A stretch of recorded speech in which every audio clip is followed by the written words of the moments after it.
Hi guys! Welcome to my YouTube channel po. Good news po guys, good news dahil po wala pong mangyayaring SSS contribution increase ngayong pong taon at sa mga susunod na mga taon habang pinapatupad po ang 3-year program ni SSS para po sa ating mga pensioners po, which is ang SSS pension increase po nila hanggang 2027 po. So masaya po tayong mga SSS members dahil hindi po tayo magbabayad ng additional contribution. Hindi po katulad noong 2017, nagkaroon po tayo ng first tranche. Kaso nga lang po, binawi po ito sa additional contribution po. Nagkaroon po tayo ng contribution increase during that time.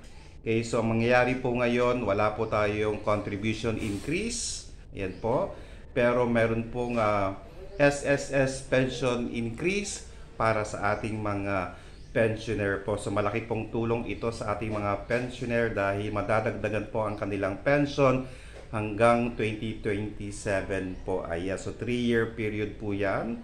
Okay, so tandaan po natin, meron po tayong 10% sa sa category po na na-mention po last time sa aking video po at 5% din po sa mga category, kung anumang category kayo nakalagay, kung saan pong banda.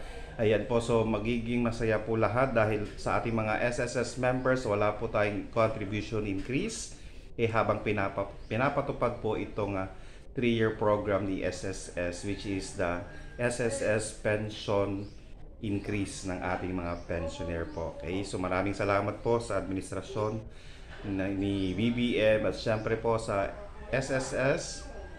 Ayan po, dahil malaki pong tulong ito sa atin bilang hindi tayo magbabayad ng contribution increase at syempre po sa ating mga pensioner po na magkakaroon ng increase po. Sana po nakatulong po ako. Please do not forget to subscribe, like and share para po lagi po kayong updated sa ating mga videos. Maraming salamat po and stay safe.